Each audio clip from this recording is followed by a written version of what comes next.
Shalom, shalom. Bienvenue sur House of Prayer. C'est encore l'heure ce soir dans vos maisons. Que la paix de notre Seigneur Jésus soit votre partage. Alléluia. Alors, laissez-moi recommander ces instants entre les mains du Seigneur. Tant de Père, nous te disons merci. Merci pour ton amour. Merci pour ta fidélité. Pour l'œuvre de la croix, pour ce que tu fais pour nous, pour tout ce que tu es. Laisse que je diminue, Seigneur, que tu croisses. Que je disparaisse, que ton peuple ne te voie que toi. Au nom de Jésus, j'ai ainsi prié. Amen. Alors, ce soir, j'ai promis de faire la vidéo sur mon expérience avec le faux pasteur. Je pense que ça va arriver après celle-ci. J'ai voulu continuer pratiquement dans le même sens avec la vidéo précédente qui parlait de l'église du temps de la fin et ses séductions. Et ce soir, nous allons parler de église ou salle du spectacle. Église ou salle de spectacle. Je vais lire dans le livre de Matthieu 21, 12, je commence au 12e verset. J'ai lu au nom de Jésus. Jésus entra dans le temple de Dieu, il chassa tous ceux qui vendaient et qui achetaient dans le temple. Il renversa les tabernacles de changeurs, les tables des changeurs, et les sièges des vendeurs de pigeons. 13, il leur dit, ça c'est notre passage de base pour cette chaîne, c'est la vision que le Seigneur nous avait donnée. Il leur dit, il est écrit, ma maison sera appelée une maison de prière, mais vous en faites une caverne de voleurs. C'est là que nous avons tiré le nom de notre chaîne House of Prayer. Ma maison sera appelée une maison de prière et vous en faites une caverne des voleurs. La maison de Dieu, il y a des choses qui choquent tellement, ça fait mal et tu te dis mais on est où? C'est pourquoi j'ai commencé par vous dire église ou salle de spectacle. Parce que les choses qu'on est en train de voir ces derniers temps, ce sont des spectacles. La maison de Dieu, qui est l'église, est un endroit où nous allons adorer Dieu. Nous allons pour adorer, louer le Seigneur, avoir une communion fraternelle avec le Saint-Esprit, avec les frères, avec les autres. C'est là l'objectif de l'église. Mais vous et moi, nous allons voir que nous nous sommes détournés de cet objectif. Nous sommes allés un peu en dehors de cet objectif. Nous avons amené, je vais encore parler du feu étranger, le feu étranger à l'église. Nous avons amené des choses qui ne devaient pas se faire à l'église. Vous voyez, vous avez écouté avec moi que le Seigneur Jésus, quand il est entré dans le temple, il a trouvé qu'on faisait des activités dans le temple qui ne devaient pas se faire dans le temple. Les gens vendaient et achetaient. Il y avait toutes sortes de transactions à l'église. Et ça ne devait pas se faire ainsi. Et tout ce qui se fait dans sa maison doit être pour sa gloire, lui et lui seul. Contrairement à ce que nous vivons maintenant, c'est la gloire de l'homme. C'est l'homme qui veut tirer toute la gloire. On adore. Moi, je suis allée dans des églises où je vais vous parler de ça, je pense, dans la vidéo que je vais faire sur mon expérience avec les faux pasteurs. Vous êtes pendant le moment d'adoration. Vous êtes en profondeur en train d'adorer le Seigneur. C'est là qu'on vous arrête l'adoration. On arrête l'adoration, on arrête tout. Quand vous adorez, commencez louange, adoration, tout ce que vous allez faire, le pasteur n'est pas allé dans son bureau. Ou l'église où je suis allée, lui n'était même pas dans son bureau. Il a la chaise devant son bureau, assis là en train de vous regarder. C'est comme si c'est lui que nous sommes venus adorer. Et nous sommes là en train de danser. Quand vous arrivez au moment intense de l'adoration, c'est là qu'on arrête tout parce que le papa doit entrer. Ah, Seigneur Jésus. Église ou spectacle, église ou salle de spectacle. On arrête l'adoration. On est en connexion avec le Seigneur. On est en plein milieu d'adoration. C'est là qu'on va arrêter l'adoration pour que le pasteur fasse son entrée. Pas le roi de gloire. Hein. Le pasteur fasse son entrée à l'église. On arrête tout. Le papa entre. Fermez vos yeux, on ferme les yeux. C'est pour que le papa entre. Quand vous allez ouvrir les yeux, il est déjà là. Roi de gloire, assis sur son trône. Que le Seigneur ait pitié de son peuple. Pas un pasteur, je disais, tout ce qui se fait dans sa maison doit être pour sa gloire. Lui et lui seul. Pas la gloire d'un pasteur, pas la gloire d'un prophète, pas la gloire de maman pasteur, pas la gloire de daddy, de mamie. C'est pour la gloire d'Élohim. Des choses qui ne bénissent pas nos âmes, Il y a des choses comme l'anniversaire du pasteur, la maman pasteur. Ça prend du temps, ça prend des heures. Vous allez voir, on célèbre. Je ne sais pas, je ne refuse pas que vous puissiez célébrer votre pasteur. J'ai eu à faire ces choses. Mais au fil du temps, les jours avancent, l'âge avance, la connaissance, le Saint-Esprit révèle des choses. Tu vois qu'il y a ce n'est pas important, ce n'est pas nécessaire. Nous sommes venus adorer Dieu ou nous sommes venus faire l'anniversaire du pasteur. Et ça va faire du tapage à l'église, ça va faire des bruits. L'église, l'anniversaire de maman pasteur, c'est comme si vous n'avez rien fait, c'est comme si vous ne l'aimez pas. Vous allez prendre des heures et des heures, des minutes et des minutes le pasteur, l'anniversaire des daddy, l'anniversaire des mamies, parler, gâteau, brosse, tout ça. Que le Seigneur ait pitié de nous. Est-ce que nous sommes censés faire cette histoire à l'église? On ne peut pas trouver un autre cadre. Un autre jour, on peut dire bon anniversaire, puis ça passe. Vraiment, on banalise. On ne met pas trop comment emphasize? Comment tu dis emphasize? On n'amplifie pas, on extrapole, on fait des choses. Vraiment que le Seigneur ait pitié de nous. Je parle du feu étranger à l'église. Je parle des choses que nous avons amenées à l'église qui ne doivent pas se faire à l'église. Où est-ce que vous avez vu les apôtres célébrer l'anniversaire de Jésus et un apôtre à l'église ont célébré l'anniversaire? Que Dieu ait pitié de son peuple. On est arrivé au point où on adore la créature à la place du créateur. C'est l'anniversaire des dates. Obligé, on doit honorer l'homme de Dieu. Je refuse pas, vous pouvez amener tout ça, amener des cadeaux chez lui au faire. On n'est pas obligé de prendre du temps en plein culte pour parler du pasteur de son anniversaire. Que le Seigneur ait pitié de nous. On prend trop de temps à louer sa femme. Je disais aux gens, moi, mon mari est pasteur. Nous avons une église que le Seigneur nous a donnée, que nous dirigeons. C'est à peine qu'il parle de moi à la chair. Mais cela ne veut pas dire qu'il ne m'aime pas. Lui, au moins, on s'est dit, ces gens sont des hypocrites. Ce n'est pas parce que tu vas prendre 30 minutes, 20 minutes à parler de ta femme, à louer ta femme, que cela veut dire que tu l'aimes. Des hypocrites, la plupart ont des concubines par-ci et par-là. Et quand il va se mettre à parler de sa femme, on vous fait rêver. Surtout vous les jeunes filles qui n'êtes pas encore mariées, tu penses que ça c'est le mariage parfait. Des menteurs, des hypocrites, Dieu vous voit. Ce n'est pas... moi, si c'est mon temps d'exhorter, de faire que je ne monte pas là pour commencer à parler de mon mari. Lui aussi la même chose. On ne parle pas de nous sur la chair. Pourquoi?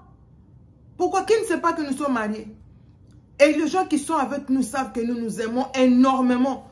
Mais c'est la chair de l'Éternel. L'église, ce n'est pas là où le romantisme se fait à l'église. On s'embrasse même, on fait des choses, on parle de sa femme pendant des minutes et des minutes. Le feu étranger à l'église. Et on va même loin jusqu'à dire des choses qui ne devaient pas se dire. Parce que juste pour montrer aux gens qu'on aime sa femme. Si mon mari ne parle pas trop de moi sur la chair, cela ne veut pas dire qu'il ne m'aime pas. Cela ne veut pas dire qu'il ne m'aime pas. Il passe trop de temps à parler des choses qui ne bénissent pas nos âmes. Tout ça, c'est du fake. J'ai vu cette histoire.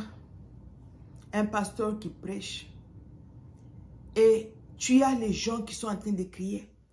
El professeur. Moi, je ne sais même pas, El professeur, là, ça veut dire quoi?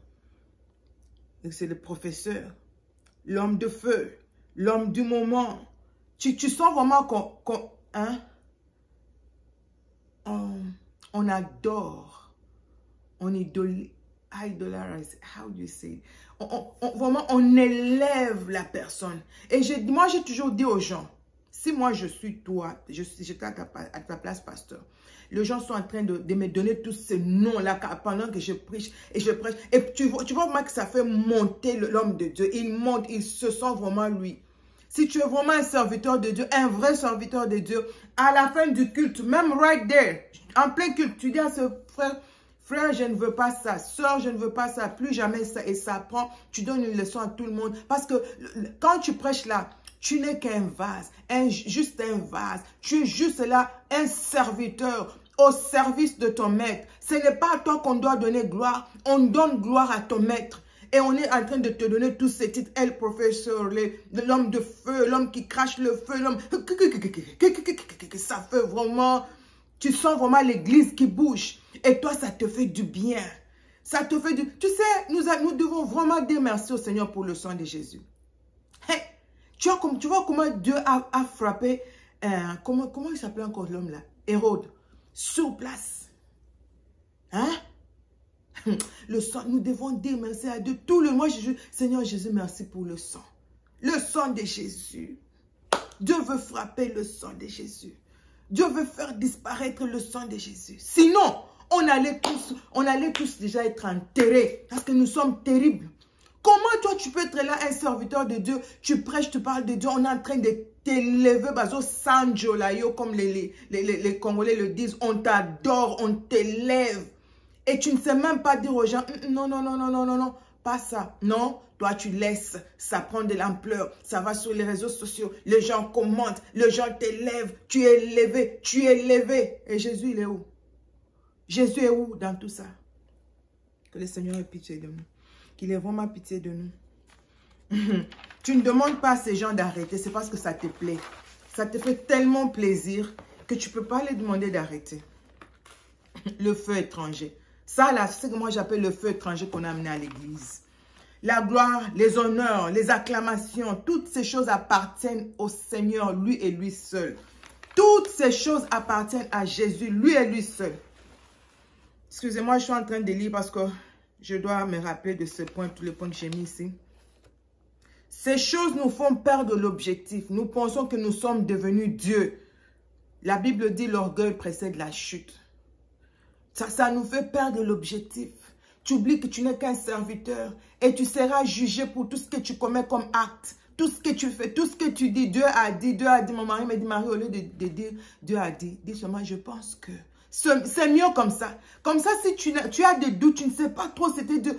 Au moins, tu es safe. Tu sais que tu ne seras pas jugé. Mais quand tu es toujours, Dieu m'a dit, you better be very, very sure that God talked to you. He spoke to you. Tu dois vraiment être sûr que vraiment Dieu avait parlé. Le spectacle, du spectacle pendant le moment prophétique, ça, c'est ce qui me tue. Ça, c'est ce qui m'a même poussé à faire cette vidéo.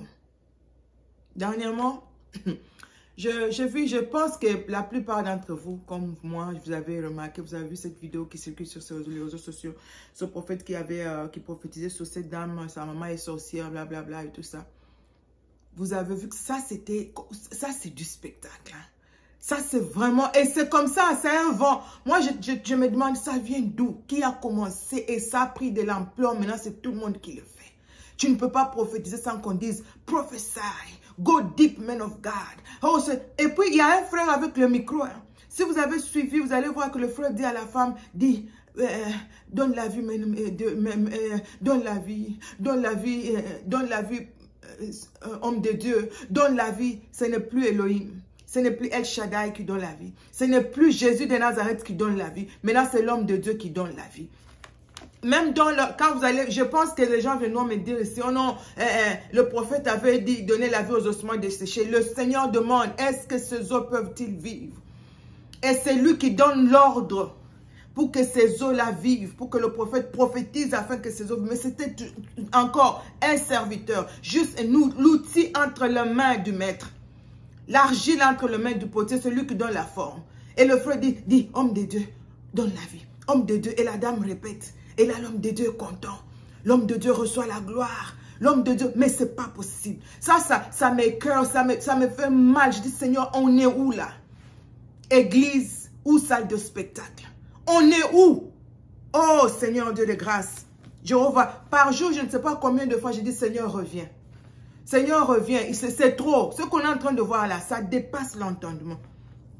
Donne la vie, homme de Dieu. Oh, Seigneur, donne la vie. Oh Seigneur. Et il y avait les autres, il y avait encore... Tu vois, j'ai déjà vu, j'ai assisté à beaucoup de services prophétiques comme ça. Il y a 4 ou 5 assis avec les micros pour commenter. Quand l'homme de Dieu veut prophétiser, vous allez voir, l'homme de Dieu fait des... On dit, parle, homme de feu, homme du moment. On le célèbre. Il parle pas, il va là-bas, à gauche, à droite. Il fait un peu de va-et-vient et c'est tout le monde qui le regarde. C'est tout le monde qui est en train de crier. C'est comme si on est en train de regarder, d'assister à un match de football. Le moment prophétique. Le moment où l'Esprit de Dieu est en train de parler à son peuple. Vraiment. Ça, c'est un spectacle. C'est ça même qui montre que vous êtes des faux, vous êtes des serviteurs du diable. Le moment où Dieu parle, les prophéties, ça ne vient pas de toi. Ce n'est pas toi. Il y a quelqu'un. C'est quelqu'un d'autre. Ça vient de la source, ce n'est pas toi. Tu n'es qu'un simple canal par lequel le Seigneur passe. Et tu t'enorgueillis tellement, mais c'est terrible. Hein? Il y a l'autre qui est je ne sais pas si c'est quoi. Homme de Dieu, parle, donne la vie. Et c'est tout le monde qui... Oh, Jehovah, God have mercy. May God have mercy on us. Encourage-moi, je veux prophétiser. Dernièrement, j'ai vu l'autre qui était là avec le micro. Il était en train de faire des démonstrations. He dropped the mic. Il laisse tomber le micro. Il part. Il va commencer un numéro, 2 numéros. Et tout le monde crie, waouh. Oh, Nadine. Oh, Caroline. Waouh. Oh. Et puis, vraiment, franchement, la déception, c'est l'esprit du temps de la fin. La déception, le monde, l'église, on nous a dit, oh Seigneur Jésus, la séduction, la déception. People are so deceived. How can you be this blinded? You are so blind. Please open your eyes and see something is not right. Hein? Tu es là, hey, il parle pas, il dit le nom, il dit ton village, il dit, et puis après il ne dit rien. Moi, j'ai déjà vu ça. On t'appelle, on cite ton nom. J'étais en train de suivre le culte au Congo une fois. Je suis le culte en direct. Il y a un prophète qui était dans l'église de mon frère. Il appelle mon frère, il demande qui est Snyder? Qui est Snyder ici? Et mon frère dit, et c'est ma soeur. Et puis, il n'a rien dit. Ça s'est arrêté à Snyder. Et puis, il appelle les gens. C'était toute une longue ligne là. Tous les gens en train de... Appelle. Qui est Caroline? Qui est Sylvie? Qui est... Il a appelé toutes ces personnes. À la fin, il n'a rien dit. Des aventuriers comme ça là. Dieu vous voit. Encourage-moi, je veux prophétiser. Encourage-moi, je veux parler. Dis encore, hein? Oh Seigneur Dieu d'Israël, merci pour le sang de Jésus. Mais le jugement nous attend. On peut commencer à faire tout ce qu'on fait là. Le jugement dernier nous attend.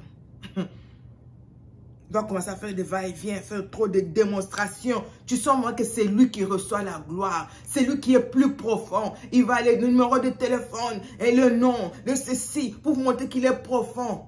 Vous pensez? Continuons à décevoir ceux-là que vous décevez. Nous autres là, on est vraiment blindés. Quand tu me donnes mon numéro de téléphone, même si tu me disais tout, vraiment c'est vrai, tout, ça ne veut pas dire que tu es serviteur. Moi, je m'en fous complètement de ça. Ça ne veut pas dire, les gens sont tellement... Et toi, tu es là, mouton, en train de tout suivre. La parole, la Bible, là, ça, la parole de l'Éternel, la prophétie par excellence, tout est là. Et quand tu pries, moi j'ai toujours dit aux gens, quand tu pries, Dieu va te parler. Il va te révéler ta vie. Moi, des choses que j'ai vues aujourd'hui sont des choses que j'ai vécues pendant... J'ai vu il y a 10 ans, il y a 15 ans. J'ai vu ma vie comme dans un film. Je sais beaucoup de choses qui vont arriver. Il m'a déjà montré. Il y a des choses qui arrivent. Tu dis, ça, j'avais déjà vu, ça, j'avais... Chaque fois, quand je vous ai dit au début de mes vidéos, quand un prophète vient me parler, je lui dis toujours, et il pense que je suis orgueilleuse. La plupart de mes contacts, la plupart qui disent que je suis orgueilleuse. Parce que quand tu viens, je peux même prendre les carnets, je te montre exactement tout ce que tu as dit. Il m'avait déjà tout dit. Il n'y a pas de soupe. Mais là, il vient pour m'intimider, me montrer. Mais je connais tout. Je ne veux pas me laisser intimider parce que je connais. Il m'avait déjà dit ce qui va arriver dans 10 ans, dans 15 ans, dans 5 ans, je sais. Bien que Dieu ne révèle pas tout. Mais il will give you the great picture, la vision. Tu auras quand même une idée de ce qui va arriver. Reste dans la parole. Retour à la parole. Reste dans la parole. Le Seigneur va te parler. Le Seigneur va te révéler le nom de ton mari, futur mari. C'est ce qu'il sera. Tes enfants, le nom, tout il va te donner. Il l'a fait avec moi. Il peut le faire aussi avec toi. Il a dit au dernier jour, je reprendrai mon esprit sur toute chair. Vos fils et vos filles prophétiseront. Tout le monde. Un royaume de sacrificateurs. Mais toi, tu es toujours en train de courir derrière ces charlatans. Homme de Dieu, parle, prophétise, donne la vie. Et après quelques jours, on n'a pas vu la même personne venir sur les réseaux sociaux pour dire que tout était monté. Je ne sais pas combien de fois on va vous parler. Que Dieu nous aide. Que vraiment que le Seigneur nous aide. Hein. Je pense que c'est tout ce que j'avais à dire sur ce sujet. Il y a... dans l'ancien temps, quand un prophète venait dans une ville, Tout le monde avait peur. Il dit, homme de Dieu, tu amènes la paix, est-ce que tout va bien? Tout le monde a peur du prophète. Qu'est-ce qu'il veut encore nous dire? Parce qu'il savait que le prophète arrive, c'est le jugement, c'est des avertissements, c'est non. Maintenant là, le prophète arrive, il dit, homme de Dieu, on est en train de célébrer, on est en train de... Des charlatans, des aventuriers. Comme tout le monde a compris le marché, c'est ça maintenant qui donne le nom, le numéro de téléphone, c'est ce qui est maintenant à la mode, c'est ce qui fait que les gens donnent beaucoup d'offrandes, c'est ce qui fait que tu as beaucoup de gens en Europe, de partout là, ils t'appellent. Il y a de ceux-là qui m'ont appelé il y a quelques années pour me dire que, oh, tu sais, nous, c'est du tic au tac. Si tu nous donnes $800, donc 400 pour le prophète, 400 pour le pasteur, ils vont aller à la montagne prier. Ce mois ici, tu vas tomber enceinte. Donc, vraiment, c'est sûr. Je leur ai dit, gardez vos grossesses, là. Gardez vos enfants. Si pour que le Seigneur me donne des enfants, il faut que je vous donne, vous là, $800 pour aller à la montagne prier. J'ai des genoux. Je suis une femme de prière, je sais comment prier. Des aventuriers. Vous en avez comme ça partout. Que le Seigneur aide son peuple. Que le Seigneur t'aide à sortir de ces choses. Que le Seigneur t'aide à sortir de ces distractions, de ces envoûtements. On est en train de vous envoûter, de vous distraire. Si tu es dans une église comme ça, sors. Reste à la maison. Prie que l'Esprit de Dieu te révèle où il faut aller pour prier, chercher sa face. On va à l'église pour adorer le Seigneur. On va à l'église pour communier avec le Seigneur, communier avec les frères et sœurs. Ce n'est pas pour aller célébrer un pasteur, sa femme, et pour commencer à faire des commentaires bêtes. Que le Seigneur te libère de ces envoûtements. Que le Seigneur te sorte de ces choses et que tu dises non à partir de ce jour. Toi qui suivras cette vidéo, décide-toi de ne plus suivre ces aventuriers. Tu vas rester là à la télévision pendant des heures, suivre des gens qui t'envoûtent sans que tu ne les saches. Je vous ai dit ça hier, tu vas te retrouver, tu es toujours fatigué, tu ne peux pas prier. Pourquoi? Parce que tu es en communication avec des gens qui te transmettent de l'énergie négative, l'énergie qui n'est pas bonne, et tu te retrouves trop faible, tu n'as plus de force à cause de ces charlatans que tu es en train de suivre sur les réseaux sociaux. Alors, si tu es tu tombes sur cette vidéo et que tu n'as jamais donné ta vie au Seigneur, please, je te demanderai, le temps sont mauvais. L'Antichrist est en train de se préparer pour faire son apparition. Alors prépare-toi. Choisis aujourd'hui qui tu veux servir. Tu veux être dans le camp de l'ennemi ou tu veux être dans le camp du Seigneur. Si tu veux être dans le camp du Seigneur, tu vas faire une prière, demander au Seigneur, Seigneur Jésus, pardonne-moi. Seigneur Jésus, j'étais un pécheur, une pécheresse. Pardonne-moi, Seigneur, pour avoir conduit ma vie à ma façon. Seigneur, je me repens de mes péchés, de mes iniquités, de mes transgressions. Que ton sang me lave, me purifie, me sanctifie. À dater de ce soir ou de ce matin, Père de gloire, mon Seigneur, mon roi, je t'invite dans ma vie, Jésus. Viens dans ma vie, je fais de toi, mon Seigneur et mon Sauveur. Change ma vie, remplis-moi de ton esprit. Au nom de Jésus-Christ de Nazareth, tu fais cette prière avec foi. Tu n'as pas besoin de millions de paroles. Fais-la avec sincérité de cœur. Fais-la de tout ton cœur et le Seigneur de gloire aura pitié de toi. Il va te délivrer, il va venir dans ta vie. Et trouve-toi une église dans laquelle tu peux commencer à prier afin que les frères et sœurs t'aident dans ta marche avec le Seigneur. Alors je prie que le Seigneur vous bénisse, qu'il vous protège, qu'il vous préserve de tous ces aventuriers qui sont partout. Ils fleurissent comme des champignons tout le jour. Que le Seigneur vous préserve, qu'il vous garde, qu'il vous donne encore la foi en ce moment. Tout le jour quand tu pries, prie au Saint-Esprit de te donner l'esprit de discernement, discerner les esprits. Nous sommes arrivés au moment où tu as vraiment besoin de cet esprit, de discerner qui est qui, comprendre qui est qui, afin de ne pas tomber dans les pièges de l'ennemi. Que le Seigneur de gloire vous bénisse abondamment. Shalom chez vous. Continuez à partager nos vidéos. Faisons cette œuvre ensemble en partageant nos vidéos, en invitant les autres à s'abonner sur notre chaîne House of Prayer. Shalom dans vos maisons et que l'Éternel de gloire vous bénisse.